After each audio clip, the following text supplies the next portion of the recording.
T20 சீரீஸை level பண்ணிட்டாங்க. ODI சீரீஸை இந்தியா வின் பண்ணிட்டாங்க. ஆனால் டெஸ்ட் சீரீஸ் இது வரைக்கும் இந்தியா சவுத் ஆப்பிரிக்காவில் போயிட்டு வின் பண்ணதே கிடையாது.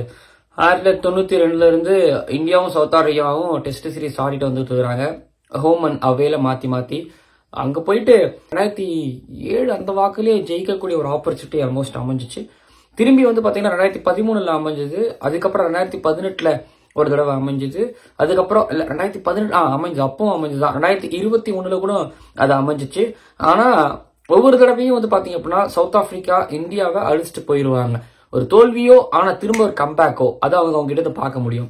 சரி, இது ஒரு பக்கம். ஓகேங்களா, சீரீஸ் ஆரம்பிக்கிறதுக்கு ஒரு பில்டப் தான் இது. பட் இப்போ இந்தியாவோட 11 என்ன, ஜடேஜாவா அஸ்வினா, கோலி இல்ல இருப்பாரா, என்ன கதை அப்படிங்கறது ஒரு கேள்வியா இருந்துகிட்டு இருக்குது. சோ நிறைய விஷயம் டிஸ்கஸ் பண்ண போறோம். இப்போ கோலி வரல அப்படின்னா யார் உள்ள வருவா அப்படிங்கறதும், கோலி எந்த அளவுக்கு தேவை அப்படிங்கறதும், ஜடேஜாவா அஸ்வினா அப்படிங்கறதும், சிராஜும் பும்ராவும் வந்துருவாங்க. அப்போ இன்னொரு ஃபாஸ்ட் பாலர் யார் அப்படிங்கறதையும் நான் டிஸ்கஸ் பண்ண போறேன். 11 பத்தி நான் பேச போறேன். அண்ட் உங்களோட 11 என்ன அப்படிங்கறத கீழே கமெண்ட் பண்ணுங்க. அண்ட் நான் போல்டா சில பல விஷயங்கள் இங்க பேச போறேன். அண்ட் நீங்க பேசுங்க. லேடிஸ் அண்ட் ஜென்டில்மேன், இந்த இந்திய tour of south Africa 2023-2024 this time ஆப்பிரிக்கால ஸ்பெஷல் கிரிக் ஆனந்தா ஷோல உங்களை சந்திக்கிறது ரொம்ப சந்தோஷம். ஃபர்ஸ்ட் டிஸ்கஸ் பண்ண போற விஷயம், ருத்ராஜ் கெய்க்வாத்துக்கு இன்ஜுரி. அவர் 3 ஃபார்மேட்லயே ஆட போறாருன்னு சொல்லிட்டு எல்லாரும் சந்தோஷப்பட்டு இருக்கும் பொழுது செகண்ட் ஓடிஐல ஆக்சுவலி ஃபர்ஸ்ட் T20லயே ஒரு ஆள்ல அவருக்கு உடம்பு சரியில்லைன்னு சொன்னாங்க. திரும்ப ஃபர்ஸ்ட் ஓடிஐலயும் அவர் சேர்த்தாங்க. செகண்ட் ஓடிஐல அவருக்கு அடிபட்டு செல்ஃப் நிற்கும் போது தேர்ட் ஓடிஐல ரஜத் பட்டிதார் அதனால டெபியூ ஆனாரு. இப்போ அவர் ரெக்கவரி ஆகல அப்படிங்கறதுனால இப்போ இந்தியாவுக்கு அனுப்பியிருக்காங்க. அபிமன்யு ஈஸ்வரன் பெங்காலோட ஒரு ஸ்டால்வர்ட், அவரு இந்தியாவுக்காக நிறைய தடவை கால் அப் பண்ணி பெஞ்ச் பட்டிருக்கிறாரு. ஒரு வாய்ப்புங்கிறது அவருக்கு கிடைக்கல. இந்த தடவை அவருக்கு வாய்ப்பு கிடைக்காது. ஏன்னா டாப் ஆர்டர்ல ரோஹித், ஜெய்ஸ்வால், கில் ஆட போறாங்க அப்படிங்கறது ஒன்னு இருக்குங்கிறதால அவரு ஸ்குவாட்ல இணைச்சிருக்காங்க. சப்போஸ் வேற யாருக்காவது இன்ஜுரி ஆனா மட்டும்தான் அவரால் உள்ள வர முடியும். அப்புறம் நம்பர் 4ல விராட் கோலி பாத்தீங்க அப்படின்னா ஃபேமிலி எமர்ஜென்சி அப்படின்னு சொல்லிட்டு போயிருக்கிறாருன்னு டிசம்பர் 22 வந்தது. பாக்ஸிங் டே டெஸ்ட் 76 அவர் ஆடுவாரு, லைக்லி ஆடுறதுக்கு வாய்ப்பு இருக்குன்னு சொல்லியிருக்காங்க.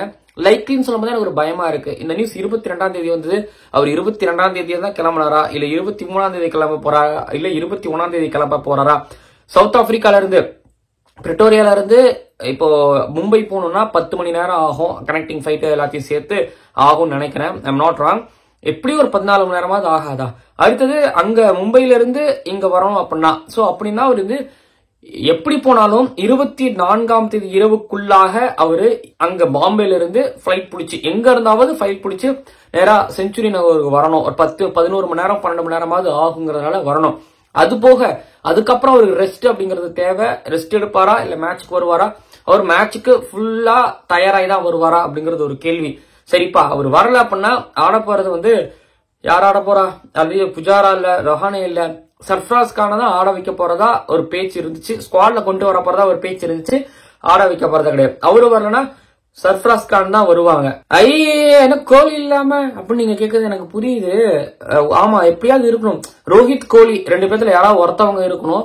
டெஸ்ட்ல கண்டிப்பா கோலி இருக்கணும். மத்தவங்க யாரும் இல்லைனாலுமே என்ன சமாளிச்சிருவாங்க. லாஸ்டா சவுத் ஆப்பிரிக்காவுக்கு அகேன்ஸ்டா இங்க டெஸ்ட் சீரீஸ் இழக்கும் போது அப்போ கோலி இல்ல, KL ராகுல் தான் கேப்டன்சி பண்ணாரு. அவர் இருந்திருந்தா அவர் இழுத்து பிடிச்சு கொண்டு வந்திருப்பாரு அப்படிங்கிறது நிறைய இப்போ இல்ல, எனக்கு நிறைய தடவை தோணி இருந்திருக்குது. இப்போனா அவர் இருக்கும்போது எனக்கு தோணி இருக்குது. அப்புறம் பாத்தீங்க அப்படின்னா BGTல அவர் இல்லாம தான் சீரீஸ் வின் பண்ணாங்க. ஆனாலும் கோலி இல்லாத ஒரு டெஸ்ட் கிரிக்கெட் அதுல சிறப்பா 3 மணி நேரமாவது கடந்துட்டு போயிடலாம். ஒரு 100 ஓவர்ல ஓடியில கோலி இல்லாம பார்க்கும்போது சங்கடமா இருக்கும், ரோஹித் இல்லாம பார்க்கும்போது மாதிரி சங்கடமா இருக்கும். பட் டெஸ்ட் கிரிக்கெட்ல கோலி இல்லாம அந்த டெஸ்ட் மேட்ச் பாக்குறதுக்கு ஒரு மாதிரி விறுவிறுப்பு இல்லாம இருக்கும். டீமுக்கு அது ஒரு மாதிரி சப்பையா ஏதோ ஒண்ணு இருக்கிற மாதிரி அது இருக்கும். சோ கோலி இல்லாம அது இருக்கக்கூடாது. ஓகேங்களா? சோ இப்போ 11 பொறுத்த வரைக்கும் ரோஹித், ஜெய்ஸ்வால், கில், கோலி இல்ல அப்படின்னா சர்ஃப்ராஸ் சொல்லி இருக்கிறாங்க. பிரச்சனை இருக்குன்னு நான் சொல்றேன்.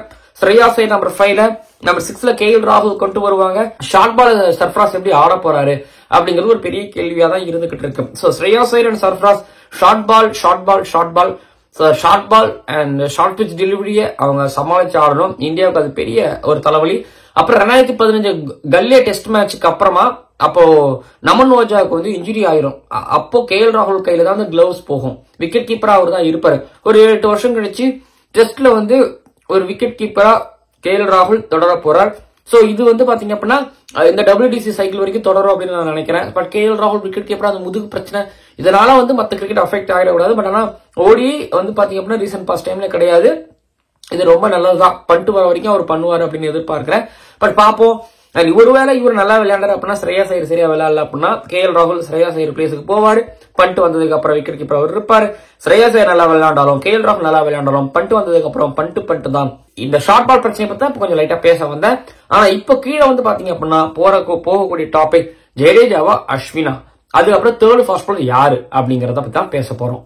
அப்புறம் ஷர்துல் தாக்கூர் எடுக்க போறீங்களா அப்படிங்கறத பத்தி பேச போறோம். நான் கண்டிப்பா ஷர்துல் தாக்கூரை எடுப்பேன். என் டீம்ல 11th Centurion gap down 2 test மேட்ச்ல நான் அவர் ஆட வைப்பேன். சிரிப்பீங்க.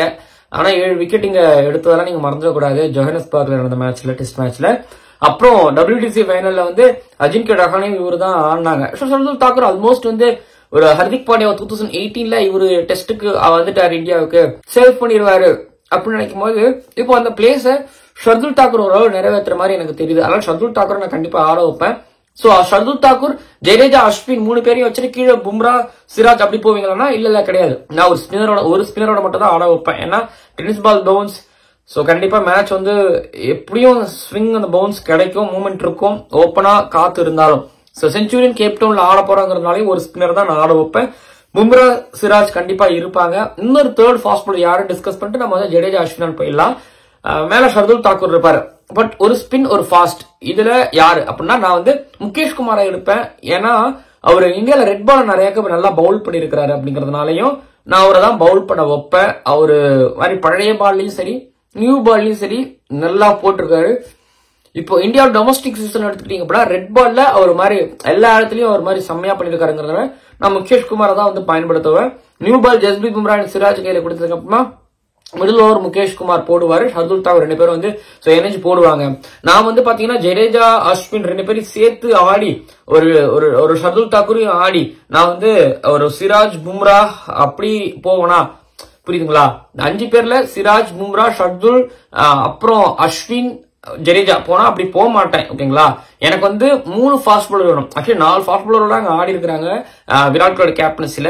சோ ஞாபகம் இருக்குது. பட் இருந்தாலும் அட்லீஸ்ட் 3 ஃபாஸ்டோடய ஆடணும். சோ பும்ரா, சிராஜ், ஷமியோட மிஸ் பண்றேன். ஆனா முகேஷ் குமார் இங்க ஆட வைக்கிறேன். ஷமி கொடுக்குற இம்பாக்ட் செகண்ட் இன்னிங்ஸ்ல அவர் கொடுப்பாரா அப்படிங்கறது ஒரு கேள்வி இருக்கு. பட் இவங்க 3 பேரும் ஷர்துல் தாக்கூர் ஏன் ஆட வைப்பேன்னா எனக்கு ஒரு ஃபாஸ்ட் பாலிங், ஏன்னா பின்னரே எனக்கு தேவையில்லை.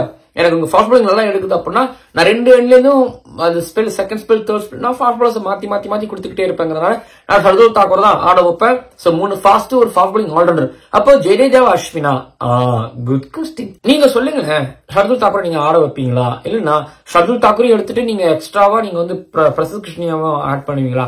எனக்கு என்ன பேட்டிங் டெப்த் கொஞ்சம் ஷர்துல் தாக்கூர் வந்தா இன்க்ரீஸ் ஆகுமோ அப்படிங்கறது எனக்கு தோணுது. சோ ஒரு ஜடேஜா வந்தாலும் அஸ்வின் வந்தாலும் ஷர்துல் இருப்பாரு மேலங்கிறதுனால 8 வரைக்கும் பேட்டிங் டெப்த் அப்படிங்கறது, ஒரு 7 விக்கெட் வரைக்கும் பேட்டிங் டெப்த் இன்க்ரீஸ் ஆகுது அப்படிங்கறதுமே இங்க ஒரு நல்ல விஷயம். ஓரளவு பும்ராவும் நல்லா பேட் பண்ணுறதுங்கிறது ஒரு விஷயம். சரி, இப்போ வந்து நான் திரும்ப அஸ்வின், ஜடேஜா சொல்லிட்டு மட்டும் நான் வேற ஏதாவது போயிடுறேன். ஜடேஜா எதனால சேர்த்துக்கிட்டு இருந்தாங்க? ரவி சாஸ்திரி அவர்கள் விராட் கோலி இருக்கும் பொழுது எதனால ஜடேஜா ப்ரிஃபர் பண்ணாங்கன்னா அவர் கொஞ்சம் பேட்டிங் பண்ணுவாரு அப்படிங்கறத சொன்னாங்க. நான் என்னன்னா எனக்கு ஜடேஜா எங்க பேட்டிங் எப்ப பண்ணாரு? WTC ஃபைனல்ல பண்ணாரு ஃபர்ஸ்ட் இன்னிங்ஸ்ல. அதுக்கப்புறம் செகண்ட் இன்னிங்ஸ்ல பெருசா பண்ணல. த்ரூ அவுட்டா வந்து பாத்தீங்க அப்படின்னா எனக்கு ஜடேஜா எப்போ நல்லா பிளே பண்ணிருக்காரு ஓவர்சீஸ்ல, அஸ்வின் ஓவர்சீஸ்ல நல்லா பண்ணிருக்காரோ இல்லையோ ஒரு சான்ஸுங்க. ரொட்டேஷன் பாலிசின்னு வரணும்ல. ஜடேஜா இப்போ எப்பாரு எல்லாருமே வந்து பாத்தீங்கன்னா என் மேல இப்ப கல்லேறிவீங்க. நான் ஜடேஜா எடுக்கணும்னு சொன்னா CSK ஓட்டு வரும். ஓகேங்களா? அஸ்வின் எடுக்கணும் அப்படின்னா எனக்கு தமிழ்நாடு கிரிக்கெட் ஃபேன்ஸோட ஓட்டு வரும். அதனால நான் பிரச்சனை கிடையாது என்னை பொறுத்த வரைக்கும். சரி, 2 பேருமே நான் கல்லடி விட்டாலும் எனக்கு பிரச்சனை கிடையாது. நான் அஸ்வினோட தான் ஆட வைப்பேன். என்ன வளர்றதுக்கானதா செஞ்சுரியன் கேப் டவுன் அப்படிங்கறது ஒண்ணு இருக்குது. ஓகேங்களா? இதை மீறியும் நீங்களா அப்படின்பீங்க. பட் நிறைய பேர் வந்து எப்படி டிஃபெண்ட் பண்ணுவாங்கன்னா டோனி டி ஜோர்சி இருக்காரு, எல்கர் இருக்காங்க, 2 லெப்ட் ஹேண்டர்ஸ் இருக்காங்க. இது போக ஒரு ஏழு மரம் கெயில் வர்னியே இருக்காங்க. போன சீசன் அதான் இதனால லெப்ட் ஹேண்டர்ஸ் 2 பேர் இருக்காங்க டாப் ஆர்டர்ங்கிறதுனாலே நான் அஸ்வினை கொண்டு வருவேன். மேல 2 விக்கெட் எடுத்தாலே வந்து கீழே கண்டிப்பா விக்கெட் சரியும். அதனால நான் அந்த காரணத்துக்காகவும் கிடையாது. நான் அஸ்வின் எதனால கொண்டு போகனா ரொட்டேஷன் பாலிசின்னு ஒண்ணு இருக்குது. கிரிக்கானதான் போன தடவை கீகன் பீட்டர்சன், டெம்பாபாவும் அஸ்வின் அடிச்சதெல்லாம் ஞாபகம் இல்லையா? அப்ப நான் கேட்பேன், அம்பையர்ஸுகள் வந்து போன தடவை அவ்வளவு எரர் பண்ணாங்களா, அதுக்குள்ள ஞாபகம் இல்லையா அப்படின்னு கேட்பேன். சோ நீங்க என்ன வேணாலும் சொல்லுங்க, கீகன் பீட்டர்சன் டெம்பாபாவும் அடிச்சாரு அதனால அஸ்வின் வேணான்னு சொல்லுங்க. இல்ல டோனி டிசோர்ஸ் இருக்காரு, அதுக்கப்புறம் எல்கர் இருக்காரு, 2 லெஃப்ட் ஹேண்டர்ஸ் இருக்காங்க, அதனால அஸ்வின் எடுப்பேன், அது கூட சொல்லுங்க. செஞ்சுரன் கேப்டவுன்ல இருக்கு, அதனால நான் அஸ்வின் எடுக்க மாட்டேன்னு சொல்லுங்க. நீங்க என்ன சொன்னாலும் நான் காதல வாங்கிக்க மாட்டேன், நான் அஸ்வினை எடுப்பேன். எனக்கு ஜடேஜா கொடுக்கக்கூடிய பேட்டிங்ல கொடுக்கக்கூடிய அந்த இம்பாக்டை இவரும் கொடுப்பாரு. பவுலிங்ல அவுட் சைட் ஏஷியான்னு வரும்பொழுது ஜடேஜா எனக்கு தெரிஞ்ச அவ்வளவு சிறப்பா பண்ணிருக்கிறாருன்னு எனக்கு தெரியல, பட் பண்ணிருக்கிற வாய்ப்பு இருக்கு. பட் அஸ்வின் வெஸ்ட் இண்டீஸ் சீரீஸ்ல நல்லா பண்ணாரு அப்படிங்கும் பொழுதும் ஓகே, வெஸ்ட் இண்டீஸ் தான் அப்படின்னு சொல்லுவீங்க, குறைச்சு மதிப்பிடுவீங்க. பட் ஓகே, ரொட்டேஷன் பாலிசில ஓகேங்க, ஓரளவு ஒரு ஜடேஜாக்கு நிறைய தடவை கொடுத்தாச்சு. அஸ்வினுக்கு நிறைய வெரைட்டி இருக்கு, artist, art, engineer, spin, number 1 அத்தனை விக்கெட்ஸ். பட் அதெல்லாம் தாண்டி ரொட்டேஷன் பாலிசின்னு ஒண்ணு இருக்குது. ரொட்டேஷன் பாலிசில நெகன் ஒரு அஸ்வின் வஞ்சிக்கப்படுறத பார்க்கும்போது எனக்கு தயக்கமா இருக்கு. எனக்கு என்னன்னா, எதனால நான் அஸ்வின் எடுப்பேன்னு எனக்கு வந்து பாயிண்ட்ஸ் எனக்கு அடிக்க விரும்பல. ஓகேங்களா, நான் அபிமன்யுஸ்வரன் எப்படி பேக்கப்காக கொண்டு வருவாங்க அப்படின்னு சொல்லி ஷார்ட்டா முடிச்சல, அது மாதிரி நான் அஸ்வினை கொண்டு வருவேன். ஏன் ஜடேஜா ஒரு ஓவர்சீஸ் சீரீஸ்ல பெஞ்ச் பண்ணா என்ன தப்பு அப்படின்னு எனக்கு தோணுது. அஸ்வின் ட்ரை பண்ண லாஸ்ட் சவுத் ஆப்பிரிக்கா அகைன்ஸ்டா 3 மேட்ச் ஒன்னாரு, ஒரு 46 ஒன்னு தான் அடிச்சாரு. அப்ப கீகன் பீட்டர்சன் டெம்பா பவுமும் அடிச்சாங்க, எனக்கு புரியுது. பட் அன்பார்ச்சுனேட்லி அம்பேர்ஸ்கள் நிறைய மோசமான முறையில வந்துச்சு, அதையும் பார்க்க முடியுது. ஆனால் அஸ்வின் சவுத் ஆப்பிரிக்கா ஆடினால் நன்றாக இருக்குங்கிறத தாண்டி அவருக்கு தான் போய் சேரணும் அந்த வாய்ப்பு அப்படிங்கிறது. ஏனென்றால் டோனி டிசோர்ஸ் பாத்தீங்க அப்படின்னா அவர் ஃப்ரண்ட் ஃபுட் ஓபன் பண்ணி அவர் ஆட ஆரம்பிச்சாரு, வளைச்சு லெக் சைடு ஆட ஆரம்பிச்சாருன்னா ஓவருக்கு இல்ல 10 பாலுக்கு ஒரு 4 அடிப்பாரு. அங்க நிறுத்தணும் அப்படின்னா, ஏன்னா இவரு லெப்ட் ஹேண்டருக்கு அஸ்வின் வந்து வெளில எடுத்துட்டு போறது, ஓகேங்களா, ஒரு ஆஃப் ஸ்பின் அவங்களுக்கு வந்து ஒரு லெக் ஸ்பின் மாதிரி போடுறதும், ஒரு ராங்கான வந்து ஒரு இன்கமிங் டெலிவரி, அது சரி ஆஃப் ஸ்பின் மாதிரி போடுறதும் வந்து அஸ்வினால அது முடியும். அதனால லெப்ட் ஹேண்டருக்கு எப்பவுமே வந்து ஒரு மாதிரி பெருசா இருப்பாரு. டீனலுக்கும் அதே தான். பட் நான் வந்து காரணம் என்கிட்ட கேட்காதீங்க, நான் அஸ்வினை தாங்க கொண்டு போவேன். ஜடேஜாவோட சேவை போதும், இப்போ பெஞ்ச் பண்ணுங்க, ஏன்னா அஸ்வினுக்கு வாய்ப்பு கொடுங்க அப்படிதான் சொல்றேன். உங்களோட கருத்தை நீங்க வந்து பதிவு பண்ணலாம். நான் சொன்னது உங்களுக்கு வந்து அவ்வளவு கன்வீனியன்ட்டா இருக்காது. ஆனால் அந்த ரொட்டேஷன் பாலிசி அப்படிங்கிறது மூலமா நான் மறுபடியும் அஸ்வின் கிட்ட தான் போவேன். மறுபடியும் இல்ல, அஸ்வின் கிட்ட தான் நான் போவேன். நீங்க ஜடேஜா கிட்ட போயிட்டே இருக்கீங்க அப்படிங்கிறது ஒண்ணு இருக்குல்ல, நிறுத்திட்டு அஸ்வின் கிட்ட போயிட்டு அஸ்வின் நான் துருவாப்டா ஆட வைப்பேன். 2025 WDC ஃபைனல் சைக்கிள் வரைக்கும் நான் அவரை தான் வந்து ஆட வைப்பேன். வீடியோ நிறைவடைஞ்சிச்சு. என்னோட ரெவன்ஸ் நான் சொல்றேன். ரோஹித் சர்மா, ஜெய்ஸ்வால், சுப்மன் கில், விராட் கோலி அவரு வரலாம் சர்ஃப்ராஸா ஆட வைப்பாங்க. ஸ்ரேயாஸ் ஐயர், KL ராகுல், ஷர்துல் தாக்கூர், ரவிச்சந்திரன் அஸ்வின், முகமது சிராஜ், ஜஸ்பிரீத் பும்ரா, முகேஷ் குமார், இவங்க தான் என்னோட டீம். இவங்க தான் என்னோட 11.